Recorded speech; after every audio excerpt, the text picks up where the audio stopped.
명절이 끝나고 이제 2월도 마지막 주입니다. 이번 주 2월은 주일에 시작해서 토요일에 끝나는 정확히 4주밖에 없는 달입니다. 이런 때가 흔하지는 않은데 그래서 이제 달력이 상당히 많이 비어있는 것처럼 허전하게 보입니다. 2월이 끝나면 이제 봄이 가까이 왔다는 뜻일 것 같습니다.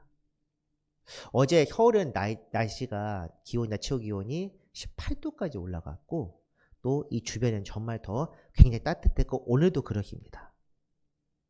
하지만 내일부터 다시 또 춥다고 하고 또 4월까지도 기온이 쌀쌀할 때가 있겠지만 그래도 점차 따뜻해질 것을 기대합니다. 그게 봄이라는 계절이 아닐까 생각합니다. 사순절이 시작되어 이 프레젠테이션 화면을 사순절에 맞게 바꾸어 보았습니다. 요즘 AI 이렇게 많이들 이야기하는데 그래서 저도 한번 AI로 대기 화면을 만들어 봤는데 이게 썩 원하는 만큼의 이미지가 나온 것인지는 잘 모르겠습니다. 한번 봅니다. 이렇게 되어 있습니다. 항상 성경책이 펼쳐져 있는 것만 보다가 이렇게 어두운 분위기를 했는데 너무 어둡지는 않은가 생각도 듭니다. 이 화면 몇 가지 명령어를 입력해서 이미지를 만들고 보완할 부분들을 입력해서 수정하고 이렇게 해봤습니다. 구글이다 보니까 나노바나나라는 그런 이미지 프로그램을 사용했는데 어두운 배경에 동산 위에 십자가 하나 있는 이미지를 달라고 하니까 처음에는 이것이 아니라 다른 이미지가 나왔습니다. 그래서 이게 좀 예루살렘 지역에 있는 어떤 그런 동산 그런 이미지 강하긴 한데 한번 마을을 제거해주고 배경을 더 어둡게 해달라고 하니까 이 마을을 제거하지 않고 밤하늘에 달 하나만 나와 있는 그런 이미지가 나왔습니다. 그래서 참 마음이 별로 안 든다 생각을 했는데 AI가 먼저 제안을 합니다. 경건하고 차분한 분위기를 원하면 동산의 높이를 좀 더 올려보는 건 어떻습니까? 그래서 아예 새로운 이미지를 요청했습니다. 그래요. 당신 말대로 하십시다. 대신 십자가 위에 가시관을 얹고 좀 더 황량한 분위기에 십자가에 나타나게 해달라고 한번 그렇게 요청해봤습니다. 괴로운 십자가의 분위기를 살려달라고 했더니 나온 최종 이미지가 우리가 보는 그런 대기 화면입니다. 이렇게 되어 있습니다. 이 이미지를 사순절 내내 쓸지 아니면 좀 더 보완할지는 고민 중입니다만 어쨌든 이런 작업도 한번 해보니 나름 생각해 볼 만하다는 점에서 가치 있는 일이긴 했습니다. 사순절 이야기를 조금 더 하자면 사순절 시작은 지난 휴일부터입니다. 사순절, 주일을 제외한 40일의 절기를 뜻합니다. 참회 휴일을 지나 오늘 사순절 첫 주일을 맞이했습니다. 앞으로 5주가 지나고 찾아오는 주일이 바로 종려주일이며 종려주일부터 일주일이 고난주간입니다. 우리는 그 주간 월요일부터 금요일까지 특별기도회로 주님의 고난을 깊이 묵상하며 함께 기도하는 시간을 갖겠습니다. 주님의 고난은 우리 주께서 감당하신 그분의 사명입니다. 주님 한 분만의 고난으로 각 사람의 죄는 해결되었지만 이제 우리가 주님과 동행하며 살아가야 그분의 피가 우리에게 효력을 발휘할 수 있습니다. 율법 때와 마찬가지로 거룩하신 아버지께서는 우리에게 거룩함을 요구하십니다. 율법의 행위로는 이루어질 수 없었지만 그 거룩하신 아들 예수 그리스도께서 피로써 정결 예식을 치르셨습니다. 그래서 그 제사의 효력을 믿고 살아가는 자, 그분의 죽으심을 본받아 이제 세상을 등지고 각자에게 주어진 십자가를 지고 갈 때 율법의 요구를 이룰 수 있습니다. 이런 삶을 살아가는 것이 바로 사순절을 기념하는 성도의 삶입니다. 그렇다면 이렇게 무엇인가 요구하고 바르게 살고 십자가를 지고 살아가는 것, 이것이 율법 시대와 무엇이 다릅니까? 이렇게 묻는 분들께 제가 답해 보겠습니다.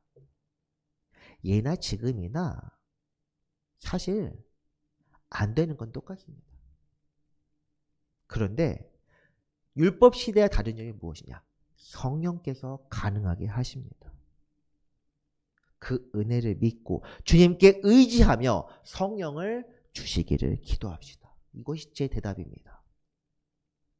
저도 아직 이루지 못했습니다. 저도 아직 인간적인 마음이 많이 남아있고 오늘 지난 시간부터 계속 앞으로 계속 다루게 될 이 사랑을 온전히 이루었냐 아직 멀었습니다. 하지만 최선을 다해서 기도하며 달려갈 것입니다. 말씀을 듣는 모든 분도 저와 함께 믿음의 경주를 하셔야 합니다. 이제 본문으로 들어가겠습니다. 이전에 우리는 2주에 걸쳐 사랑의 속성에 대하여 알아보았습니다. 사랑은 무엇입니까? 인내함, 오래 참음과 온유함, 곧 친절과 관용입니다. 이것은 거룩하신 하나님께서 우리를 향하여 베푸시는 마음과 같습니다. 그 말씀을 다시 한번 보겠습니다. 사랑은 오래 참고 사랑은 온유하며 그냥 한 번, 두 번 참는 것이 아닙니다. 억지로 눌러서 참는 것도 아닙니다. 거룩하신 그분의 뜻에 합당한 자가 되어 그 뜻대로 행하며 살아가기에 참을 수 있는 것, 이것이 바로 오래 참음입니다. 그리고 사랑은 친절하고 관용적입니다. 우리 하나님께서 우리를 향하여 인자하심을 베푸신 것처럼 우리 또한 다른 이들을 바라보며 관용을 베풀고 친절하게 대해야 합니다. 주님은 속된 이들을 용납하시고 그들에게 여러 번 기회를 주셨습니다. 하지만 죄에 대해서는 단호하게 꾸짖으셨습니다. 우리도 이것에 본받아 살아가야 합니다. 관용을 베풀되 죄는 용납하지 않는다. 주님께서 우리에게 허락하신 그 마음을 우리 또한 갖게 해달라고 기도해야 합니다. 이제 오늘부터는 사랑이 멀리해야 하는 것들, 사랑한다면 피해야 하는 것들을 하나씩 알아보겠습니다. 그 첫 시간으로 오늘 제목은 시기에 관한 그런 주제입니다. 오늘 본문에 해당하는 고린도전서 13장 4절 부분 함께 읽겠습니다. 사랑은 시기하지 아니하며, 제목에 맞춰서 제가 붙여보았습니다.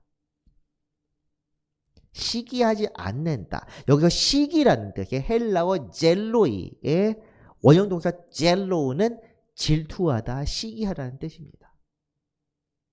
흥미로운 것은 이 젤로우의 어근은 젤로스인데 이것은 열정을 뜻하는 영어 질의 어원이 됩니다. 젤로시가 아니라 젤로시입니다. 치읓과 지읒의 중간 정도, 그러니까 영어 지에 해당하는 것, 맨 마지막 단어는 지에 해당하는 것입니다.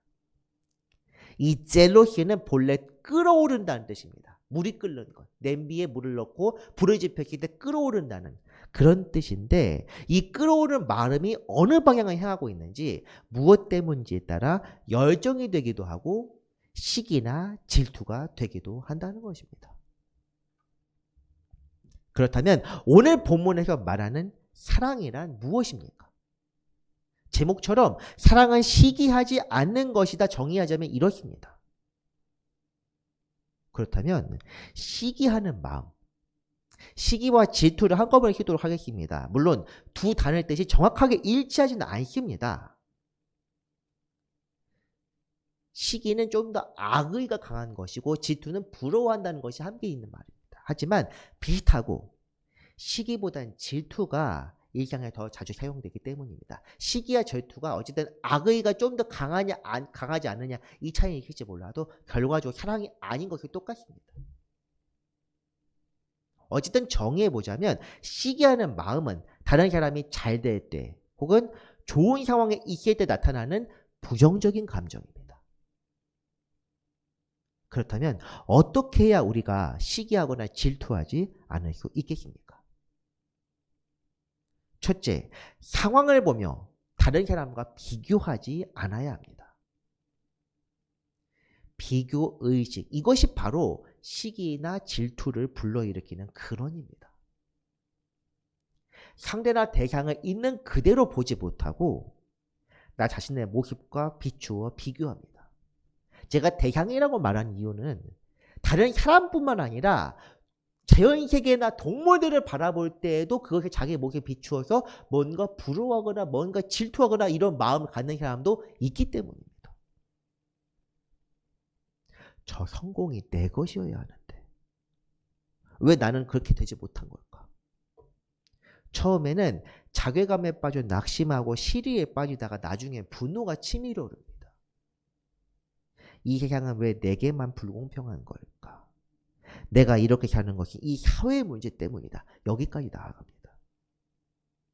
왜곡된 시선으로 사람이 세상이나 사람을 바라보다 보니 시기와 질투가 생겨납니다. 이것은 주님의 마음이 아닙니다. 시기라는 것 자체가 불평이 나타날 때 우리가 보통 시기하게 됩니다. 하지만 사랑, 곧 하나님의 마음을 품고 우리 주님의 시선을 세상을 바라본다면 시기하는 마음 자체가 생겨나지 않습니다. 다른 사람과 비교할 필요가 없는 것은 세상뿐 아니라 신앙생활도 마찬가지입니다. 베드로를 우리는 예수님의 휴제자로 알고 있습니다. 예수님께서는 항상 중요한 일이 있을 때 베드로를 맨 한꺼번에 함께 동행하셨습니다. 그런데 베드로는 끊임없이 다른 사람을 바라보며 그들과 비교했습니다. 심지어 우리 주님의 부활하신 것을 본 뒤에도 그는 다른 제자를 바라보며 이렇게 말했습니다. 베드로가 돌이켜 예수를 사랑하시는 그 제자가 따르는 것을 보니 그는 만찬석에서 예수의 품에 의지하여 주님을 파는 자가 누구니까 묻던 자더라. 이에 베드로가 그를 보고 예수께 여짜오되 주님, 이 사람은 어떻게 되겠사옵나이까? 주님, 이 사람은 어떻게 되겠습니까? 이 앞부분의 말씀을 보면 주님께서 이미 베드로의 앞날에 대해서 다 말씀하셨습니다. 붙잡혀 원하지 않는 곳으로 나아가게 될 것이다. 복음 위하여 순교할 것을 예언하신 것입니다. 보통 사람이 이런 말을 들었다면 어떤 반응을 보이겠습니까? 제가 그렇게 될 거라고요? 어떡하지? 근데 베드로는 그 미래에 대해 한탄하지는 않습니다. 그 대신 다른 사람들을 보면 묻습니다. 그러면 쟤는 어떻게 됩니까? 저야 나 순교하는 거 그렇다고 합시다. 근데 쟤는요? 그런 베드로를 향해 주님은 다시금 깨닫게 하십니다. 예수께서 이르시되 내가 올 때까지 그를 머물게 하고자 할지라도 내게 무슨 상관이냐? 너는 나를 따르라 하시더라. 내가 다시 올 때까지 제가 안 죽는다고 하더라도 너와는 관계없는 이야기다. 다른 사람이 어떻게 사용되든 그 사람의 사명이 무엇이든 신경 쓰지 말라는 것입니다. 이건 과한 참견입니다. 세상에 대해서 비교하는 것이 말할 것도 없지만 교회와 성도들 사이에서도 이런 비교의식이 은근히 대놓고 많습니다. 우리 교회에서 크게 쓰임받아야 한다는 말 많이 들어봤을 것입니다. 크게 쓰임받는다. 그 기준이 무엇입니까? 하나님께 더 크게 쓰시는 것, 이런 게 있습니까? 분명히 말씀드리지만 크게 쓰임받는 말은 없습니다. 성경에 그런 말 없습니다. 크게 쓰임받은 존재는 무엇이냐? 순종하는 사람입니다. 단지 좀 더 귀히 보이는 일이 있고 천히 보이는 일이 있다. 이렇게 로마서에 말씀할 뿐입니다. 그런데 우리는 더 크게 쓰임받아야 한다. 무엇 때문에? 옆 교회보다 더 커져야 하고 옆에 속회보다 더 잘 돼야 되고 옆에 목사보다 더 잘 돼야 한다. 더 크게, 더 많이 이름을 날려야 한다. 대체 왜 그러십니까? 이것이 바로 쓸데없는 비교의식입니다. 어떤 교회가 잘 되면 그것을 받아들여서 벤치마킹 한다고 합니다. 그래서 우리도 어떻게든 잘 돼야 된다. 부끄럽지만 저도 교회에 사람이 많이 오고 조회수가 높아지고 헌금이 많을 때 목회자 모임에서 목소리에 힘이 생깁니다. 그렇지 않게 되면 다른 잘 되는 교회들을 보면 사실 잘 된다는 것도 세상 기준입니다. 마음에 아쉬움이 생깁니다. 하나님께 섭섭하기도 하고 열심히 하는 게 무슨 소용이니까 그런 생각도 들고 이것도 시기와 질투입니다. 하나님의 마음이 아니라면 다 마귀의 생각입니다. 그 순간 저는 마귀의 종, 미혹돼서 하나님을 대적하는 원수가 된 것입니다. 이런 마음을 성경에서는 병폐라고 부릅니다. 전도서 말씀에 이런 표현이 많이 나오는데 물론 개역 기정판에는 병폐에 대한 다른 표현을 쓰긴 합니다. 하물며 세상에서 다른 사람의 성공을 보며 생각하는 마음이 얼마나 더 하겠습니까? 주님은 이런 마음들이 하나님의 의를 이루지 못하는 장애물이라는 것을 사도를 통해 경고하셨습니다. 우리는 주님의 제자로서 이런 비교 의식을 경계해야 합니다. 제가 지금까지는 우회적으로 또는 단편적으로 언급했지만 이 주제에 가장 잘 맞는 사상과 가치관이 있는데 바로 공산주의입니다. 공산주의가 무엇입니까?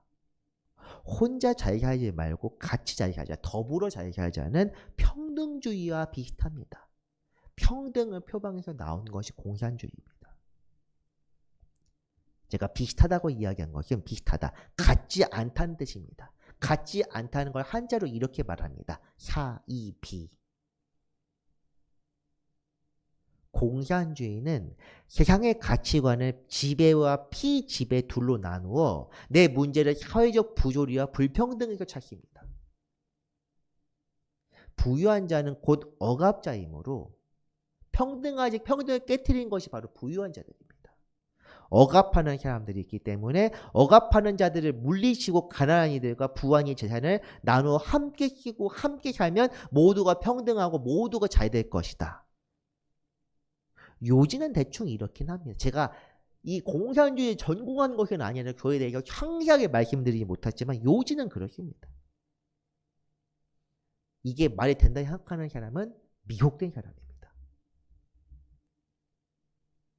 사상의 기조에는 시기와 질투를 염두에 두고 있습니다. 저 사람 때문에 문제가 생겼다.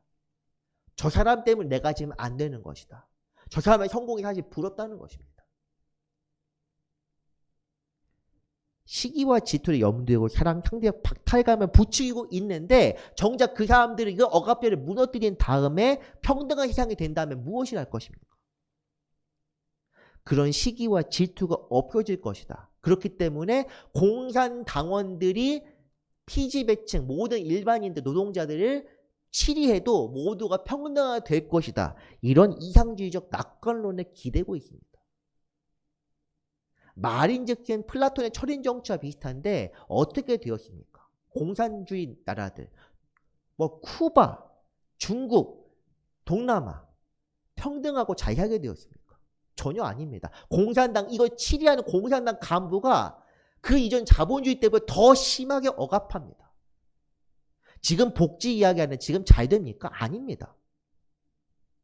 말인즉슨 공산주의지는 부유한 자들을 억압해서 그들의 재산을 몰수하거나 세금을 통해서든 무엇이든 어떻게든 깎아내리고 어떻게 무너뜨리면 다 잘 되고 나라도 평등해지고 경제도 평안해질 거라 생각하는데 착각입니다. 시기와 질투를 인간의 뇌수술을 해서 없애지 않는 한 이것은 유지됩니다.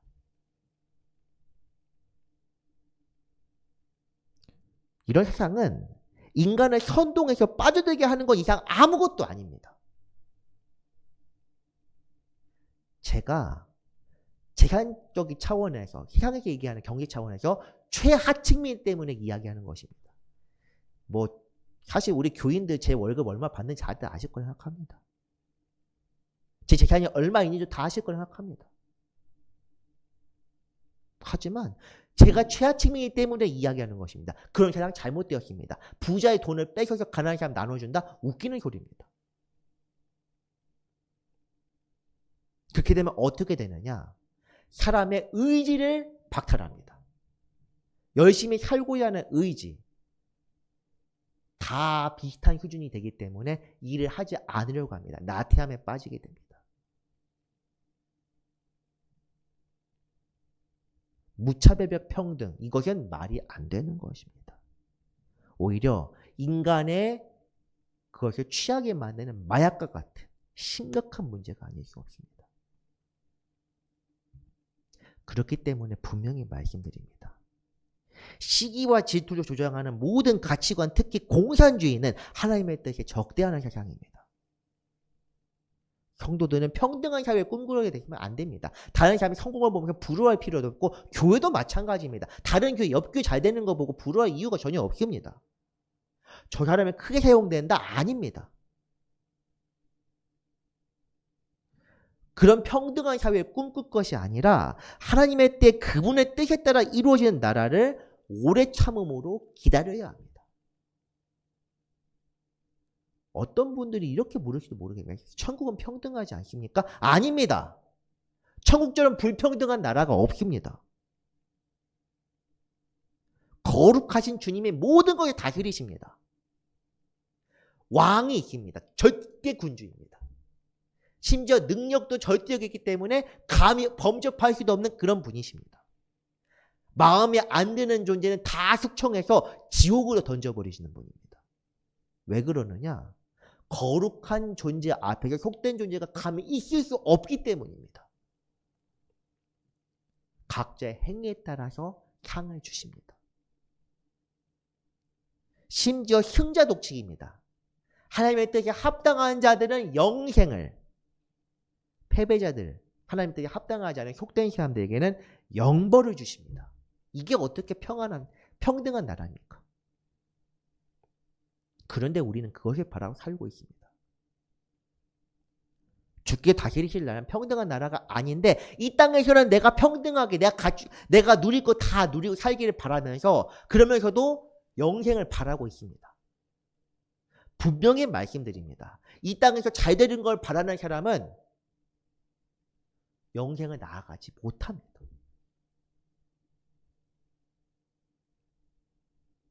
따라서 우리는 사상이나 가치관을 통해 세상을 변형시키는 욕심을 애초에 버려야 합니다.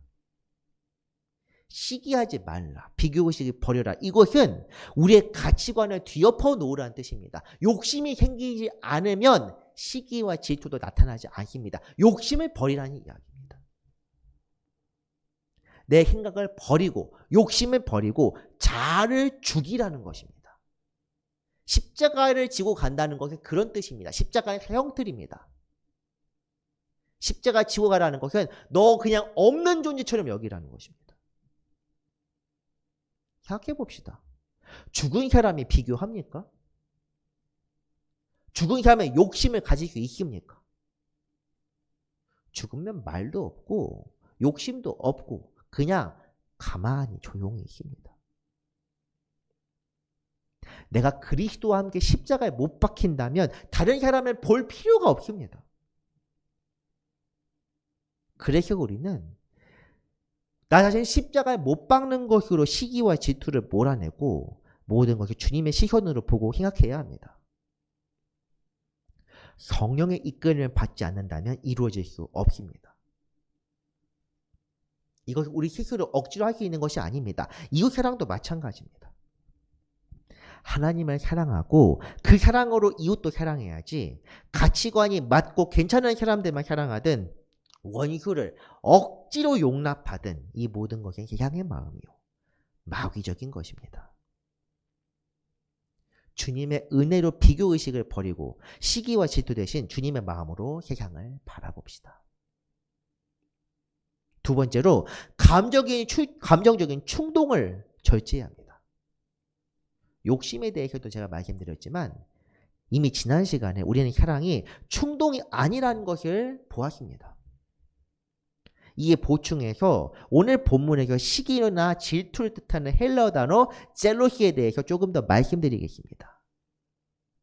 이 젤로스에서 헬라어가 어떤 라틴어를 통해서 영어의 어떤 그 유래가 됐다는 것 제가 말씀드리는데, 이 젤로시가 헬라어 단어에서 영어 단어 열정과 질투 두 개의 단어가 한 단어에서 유래가 되었습니다. 영어로서 jealous와 jealous.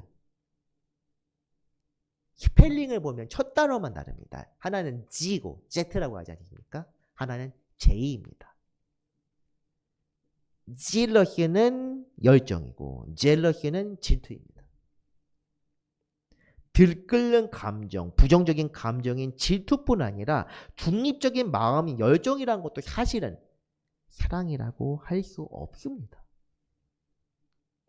그 이유는 감정의 지배를 받게 될 때 혈기가 나타나기 때문입니다. 마음이 끓는 사랑, 애끓는 사랑 이런 이야기 많이 하지 않습니까? 이거 사랑이 아니라는 것입니다. 사랑은 충동, 무엇인가 봤을 때 반하고 그런 것이 아닙니다. 그건 세상에서 말하는 충동입니다. 이 충동은 혈기를 불러일으키는데 혈기는 곧 흥분과 분노로 이어지며 통제를 받지 않는 과한 행위를 동반합니다. 열정에 대해 이야기할 때 열정이라는 것은 감동에서 마음이 뜨거워진 상태를 말합니다. 이런 감정이 동기를, 행동이나 삶의 동기를 불러일으켜서 원동력을 제공하기도 하기 때문에 부정적인 의미를 사용되지는 않습니다. 열정이라는 말은 부정적인 의미를 사용하지 않습니다. 오히려 권장합니다. 열정을 가져라. 열의를 가지고 해라. 과하지 않으면 좋은 것이다. 하지만 냉정하게 살피면 열정을 통해서 얻는 것, 이것 자체가 세상의 기준에 합당한 원동력일 뿐입니다. 살아갈 의지를 얻는다. 그 의지가 무엇입니까? 무언가 동기부여를 갖는다. 목적을 갖는다. 근데 우리는 목적이 무엇입니까? 예수 그리스도입니다. 복음대로 사는 사람은 예수 그리스도, 영원한 나라, 성령, 이것이 목적입니다. 이것이 삶의 원동력이, 이것이 삶의 도구입니다. 성도는 사람의 감정이나 마음, 감동에 따라 움직여서는 안 됩니다. 오히려 성령의 감동, 우리 마음을 주장하신 성령께서 이끄신 대로 삶에 순종해야 합니다. 내 마음대로 할 것이 아니라, 내 기분대로 할 것이 아니라, 내 의지대로 할 것이 아니라 성령의 의지대로 해야 한다. 그래서 우리는 시기 질투뿐 아니라 사실은 우리를 지배하는 감정이나 충동 이런 것들도 제어하고 억제하고 다스려야 합니다. 물론 억제는 내 마음대로 되는 것이 아니라 성령의 도우심으로 가능한 것입니다. 거룩한 열정으로 하나님께 나아가자. 교회 표현으로 참 많이 사용되는 말입니다. 좋은 일은 아무리 많이 해도 과하지 않다. 이런 말 많이 들어보지 않았습니까? 저도 전도사 시절에는 참 많이 들었습니다. 그런데 아닙니다. 과하면 안 됩니다. 우리는 언제나 절도 있게 모든 것을 균형 있게 규모 있게 해야 합니다. 선행도 과하면 안 됩니다. 하나님께서 원하시는 대로, 하나님께서 지시하시는 대로, 하나님께 보시기에 좋은 대로. 눈앞에 있는 가난한 사람을 직접적으로 일으켜주는 것이 하나님의 뜻일 때도 있고, 두고 보면 스스로 일어나도록 도와주고 기도해야 되는 것, 영적으로 도와주는 것이 하나님의 뜻일 때도 있습니다. 그런데 우리는 인간적인 판단으로, 불쌍히 여기는 마음으로 선행을 행하곤 합니다. 아니면 아예 불쌍히 여기는 마음조차 버리고 그냥 냉정하게 대합니다. 둘 다 잘못되었습니다. 기도해보지 않고 하는 모든 것들은 사실 다 인간적인 것입니다.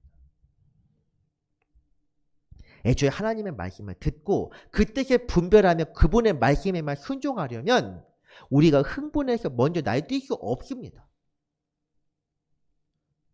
이스라엘 사울 왕을 한번 생각해 봅시다. 그는 하나님을 열정적으로 섬기는 것이 옳은 신앙이라고 여겼습니다. 그래서 전쟁 중에 금식을 한 적도 있습니다. 전쟁은 무엇입니까? 목숨 걸고 싸우는데 배를 골고 싸웁니다. 일부러. 전쟁이 굉장히 중요한 것이 병참, 보급인데 보급을 스스로 끊습니다. 어떤 그런 바보 같은 짓이 어디 있습니까? 때로는 제사 없이, 제사를 먼저 드리지 않으면 전쟁에 나가지도 않았습니다. 적들이 코앞에까지 쳐들어오는데 제사가 아직 이루어지지 않았다고 제사부터 드리고 전쟁에 나가는 그런 사람입니다. 그런데 공교롭게 그런 열정적인 행위가 그를 파멸로 이끌었습니다. 사무엘상에 보면 이런 말이 나옵니다. 순종이 제사보다 낫다. 이런 책망은 그의 행위가 주님 앞에서의 바리새인과 같아서 그렇게 한 말이 아닙니다. 하나님이 기뻐하시는 방식, 그 뜻, 그것이 합당하지 않으면 아무리 좋은 의도로 한 행위라도 본질적으로 악하다는 것입니다. 난 사랑하기 때문에 그렇게 했어. 상대방이 사랑에 여기지 않으면 그것은 아무것도 아닙니다. 오히려 폭력입니다. 주님도 마찬가지입니다. 주님을 사랑한다면 주님의 뜻에 맞추어서 살아가야 합니다. 내 마음대로 하고 주님을 사랑한다고 하는 것, 그것은 사랑이 아니고 악한 행위입니다. 열정. 이 질럿이라는 말에서 나온 단어가 질럿, 광신도입니다. 하나님의 뜻보다 앞선 사람들을 가리키는 말입니다. 이런 사람들의 열정은 하나님이 아닌 자기 열정에 도취된 또 다른 하나님을 만들어 그런 신을 믿고 따릅니다. 정상적인 신앙생활이 아닙니다. 그렇다면 어떻게 해야 이런 감정의 문제를 극복할 수 있습니까? 이건 물론 답은 기도밖에 없습니다. 기도하고 성령을 구하며 주님의 뜻을 간절히 찾아야 합니다. 감정적 충동의 반대는 냉정함이 아닙니다. 온유 그리고 절제입니다. 무슨 일을 하든 주님의 뜻을 구하되 주께서 원하실 때 아낌없이 바칠 수 있는 것이 바로 헌신입니다. 우리가 이전에 봤었던 고린도전서 13장 3절 말씀 다시 한번 생각해 봅시다. 내가 내게 같이 킵니다. 내가 내게 있는 모든 것으로 구제하고 또 내 몸을 불사르게 내줄지라도 사랑이 없으면 내게 아무 유익이 없느니라. 아멘. 헌신과 구제에 대한 말씀인데 하나님께서 기뻐하지 않는 구제나 헌신은 아무 쓸모가 없습니다. 그 결과로 많은 사람들을 감동시키고 복음을 증거하거나 주님께 돌아오게 한다고 하더라도 그 행위를 하는 당사자는 사랑이 없는 행위이기 때문에 멸망할 수도 있습니다. 여기서는 유익이 없다. 1절에서는 소리나는 구리와 울리는 꽹과리와 같다. 2절에는 내게 아무것도 아니다. 이런 식으로 부드럽게 표현했다고 해서 그 말을 가볍게 여기지 맙시다. 영적으로 성경 안에서 유익이 없다는 것은 곧 주님의 원수가 된다는 뜻입니다. 저도 조금 전 말씀드렸습니다. 제가 그 순간은 마귀의 자식이라고. 우리는 하나님의 자식이거나 마귀의 자식이거나 둘 중에 하나입니다.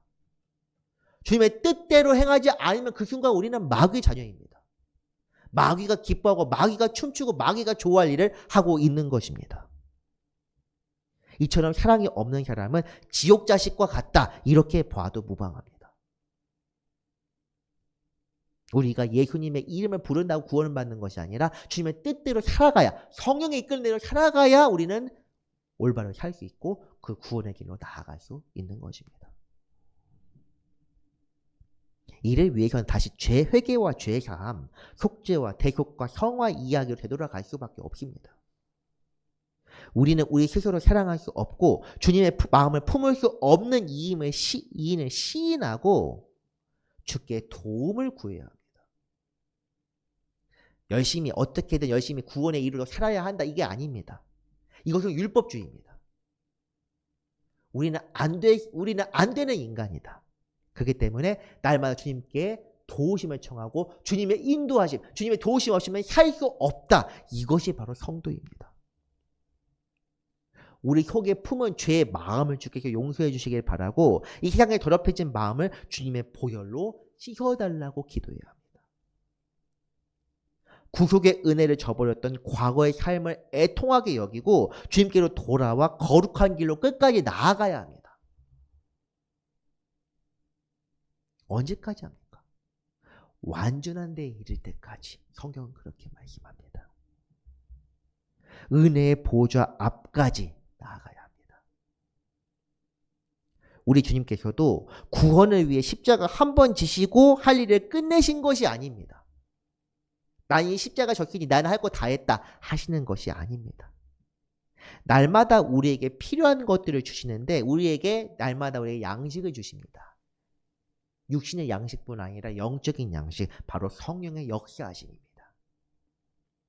그렇게 되면 감정의 충동적인 열정이 아닌 주님을 향한 참된 열정이 나타납니다. 고린도전서 9장 말씀 한번 보겠습니다. 내가 여러 사람에게 여러 모습이 되는 것은 아무쪼록 몇 사람이라도 구원하고자 함이니 내가 복음을 위하여 모든 것을 행함은 복음에 참여하고자 함이라. 아멘. 여러 사람에게 여러 모습이 되었다. 이것은 복음을 향한 사도의 열정을 가리킵니다. 하지만 이것은 충동이나 감정선에서 이루어지는 것이 아닌 성령의 은혜로 나타난 마음입니다. 성경은 이런 마음을 사랑이라고 부릅니다. 그렇게 되면 나하고 관계 있는 사람만 사랑하는 것이 아니라 관계 없는 사람도 사랑할 수 있습니다. 유대인이든 이방인이든 남녀노소 할 거 없이 누구든 사랑할 수 있습니다. 전혀 관계 없는 내가 모르는 사람들도 사랑할 수 있습니다.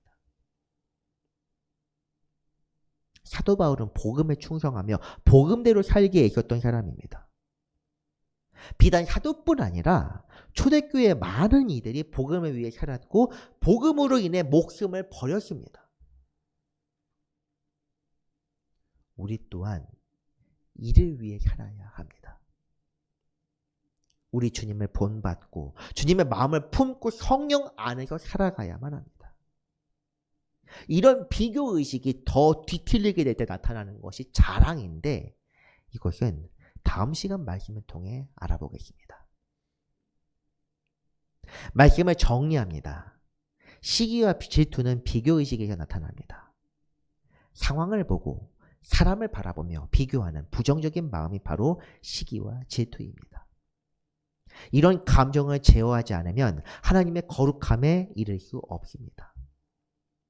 오히려 주님께 버림받을 수 있다는 것을 기억해야 합니다.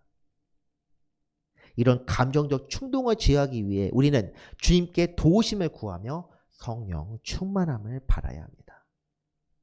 주님의 뜻대로 살아가는 사랑은 온유와 절제로 주님의 뜻에 분별하고 그 뜻에 순종하는 마음입니다. 오늘도 주님의 뜻을 찾고 그 뜻에 기쁘게 순종하는 모든 성도 되시기를 바랍니다. 기도하겠습니다. 은혜로우신 하나님 아버지, 우리에게 베푸시는 은혜에 감사하며 주님께 이 시간을 아뢰입니다. 주여, 우리의 마음이 주님보다 앞서지 않게 하옵소서. 오직 주님의 뜻에 합당하게 살아가며 인내와 온유를 배우고 성령의 은혜로 살게 하여 주옵소서. 이를 위해 성령을 넘치게 부어주셔서 우리의 마음을 성령이 이끄시는 대로 온전히 살게 하여 주옵소서. 우리에게 참된 사랑을 보여주신 구주 예수 그리스도의 이름으로 기도합니다. 아멘.